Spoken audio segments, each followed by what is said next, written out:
Well, finally, guess what's not sitting here? That's because it's sitting in there. Now, before I do the final hinge and I roll it up and I put these top cowl bolts on, I want to talk about what we had to go through to get everything ready to get this thing put in. So we had to wait about 2 weeks on a tack harness. So let me start off with what I've learned now on A-bodies and the tack harness. This car never came. It's a 340 swinger dart. It has the dash, I guess you call it. I don't think it's a Rallye dash. It didn't come with a tachometer. So the customer, and it's not his fault either. He didn't know. He just went and got a factory tack, and installed it, and thinking it probably had a tack harness that would just tie into it, like most cars do. And actually, a lot of I think the 67 and earlier Mopars did. They had a tack harness that just plugged in if you added a tack. Later on, I think what they did is they made an integral part of the dash. So you have two different dash harnesses on the 70 at least, and it may be on the 68s as well. These two dashes are factory were very similar. They basically integrated the tachometer wiring harness into the whole dash assembly. So I took from the guys at A-Body Mopar on Facebook. Thank you very much, guys. I had my customer order the 65 Dodge Plymouth, I think it's Dodge Dart tack wiring harness. So I had to disassemble that harness to make it work and wire it into the tachometer. That really was not hard. That was fairly easy. But then we had other pieces that we were waiting on too. The customer bought a really nice aftermarket speaker that is for one of these cars. The problem was I had forgot that there was an adapter, a frame that goes into that car that houses you attach the speaker to the adapter plate frame, and then that goes inside the dash. And then went in and painted it and sent it to us along with the tack harness. So we got that this weekend. I installed it the other day. We had to make some errands. Had to drive to Little Rock today. And when we got back, we started on this and we studied. Took a lot of studying, and I had to learn a lot on the vacuum diagram. And this is an early 1970, so they changed things in the middle of the model run because it's a new body style. And then probably from 70 and a half, correct me if I'm wrong, I'm just guessing from my experience on the other Mopars, they pretty much stay consistent on things. So let's go in, and I've been singing the Working Man Blues because this thing wore my ass out. So let's start over here. And let me get a light here. Before I hinge this thing over, I want everybody to see if you're doing a 70 dart, I want you to see at least what I'm doing. So we ran our wires for the door dome light hookups, I forget what you call them. Trish went in and labeled everything. So after we spoke with Ken at M&H, he helped us a great deal, and I'll get into that in a moment. So we hooked our cable up. It's got one cable for basically your heat, your cold and hot, and that's hooked up. This is your resistor. Ken helped us. He helped us label everything over the phone. M&H will not give you a schematic, and they don't label anything. You have to they take it that you just match it to the factory harness, and it doesn't end up like that. This is my third one on a Mopar, and they're not exact. So this is a pain in the rear, ladies and gentlemen. But if you call Ken at M&H, he is a wonder. He is outstanding. So Trish literally labeled every single wire and plug. So that's the resistor. We know what all that went to. This is the spaghetti of all the vacuum lines for all the actuators in these cars. Now, I haven't hooked up I haven't hooked up the defrost yet because I'm trying to get all the wires. All the wires are hooked up now. This is the HVAC system. Ken set us straight on these, on the blue wire and the green wire. I had them backwards, and so did the guys on A-Body Mopar on Facebook. This is your AC temp control, thermostat. I'm not sure what they call it, but that's what that is. Radio speaker wires all hooked up. Speaker wires hooked up. Not sure if you can see down in there, but that was labeled hooked up. Bulkhead connector, that's plugged in. Everything's in. There are several plugs on this wiring harness that were not used because this car didn't come with certain map lights and certain options. So you're left with thinking, what does this go to? What does that go to? What does this go to? Your best bet, call Ken at M&H, and he's going to tell you. He's going to set you straight. Tach, here's the tach. The tach, basically, you got to have a 12-volt switched, and I disassembled that wiring harness, and I ran it over here to the 12-volt switch. You have piggybacks, so I'll have my test light. If I've got it on one of the wrong ones, I'll find it, but you've got a 12-volt switch hot, and then another one goes out to the coil, and that's it. And then to the left, you have your door buttons for the dome light, and then the map light and everything else. So, and then your steering column and so forth. So, with all that being said, I'm hoping everybody can see what we're going through here. We've got it all hooked up. We're about to hinge it. I'm going to hook these. This is the other part right here. This is your vacuum spaghetti plug. And you got two of these go through the firewall in a plug, and they go out. And I'll show where they go outside in a moment. But I've got, when we go to hinge this up, this has to plug into this HVAC unit here. So I've got to have Trish hold that thing while I stick that thing on there and get it to plug in. So you got to take your time on this, folks. And I'm hoping with as much time as I've spent on this, that when I put the battery in, turn the key, that we're good. And I'm pretty confident that we are. But yeah, it's confusing as hell when you have all the plugs and you can see where she's marked them red. She just put a red dot. Ken showed us which ones. You see these? These are for options that the car doesn't have, but they don't tell you that. They don't tell you that at all. Kevin didn't know. It's not his fault either.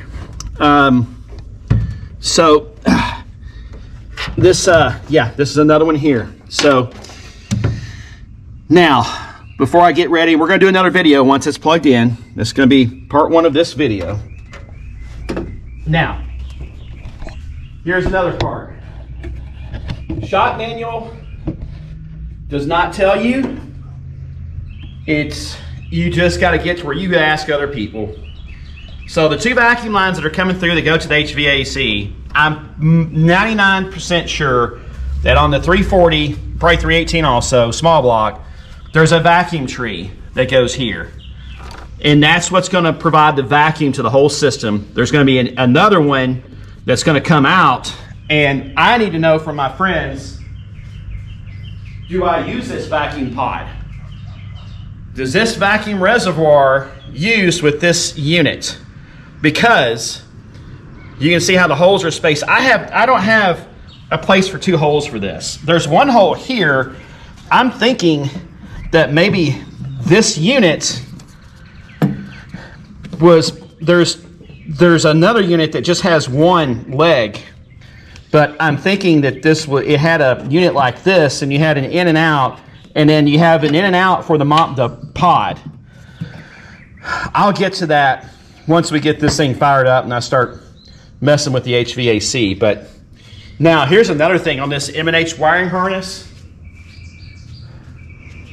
When we plug the bulkhead connector in, and folks, I don't have my shoes on because I've been inside the car, and Trish too. She had her socks on.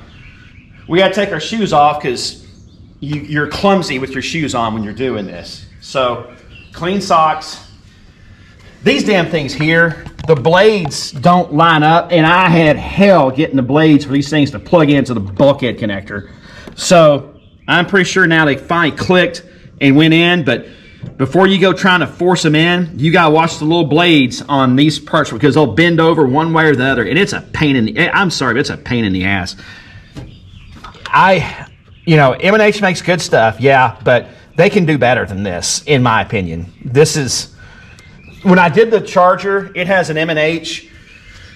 The reason why I know it wasn't as hard as this on this part, but I can tell you, I had to buy another company that provides jumper harnesses to do the console lighting and do other things because it was not correct either. It was well, this will get you close, is basically what it ended up in. And it was a wiring harness for a 69 RT Charger, and it's not that complicated. So there's only one game in town, that's M&H, if you're going to do a factory restoration. Now, when they do their GM stuff, and I think GM has a lot better wiring than a Mopar does. They make more sense. And I'm a Mopar guy, but I do all of them. I like all of them. No hate mail. But one thing on a Mopar is a stupid wiring. And it doesn't make, it's like they just had these crazy ideas. But that being said, we've got that in. Then I'll have to work out the ignition system. This has a Pertronics. This wiring harness is, of course, for a module and a ballast resistor. So these are for the ballast resistor. We'll come up with something to try to make it look nice and probably put a ballast resistor in there just for looks. So now I'm about to hopefully plug that part in, get the defroster units in, and just hold on for part 2 here in just a moment.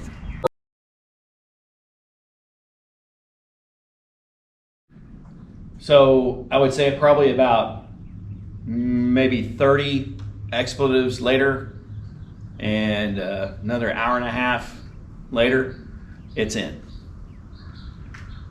It's in. But yeah, this is not fun. This is not fun. So it's in. Take a look.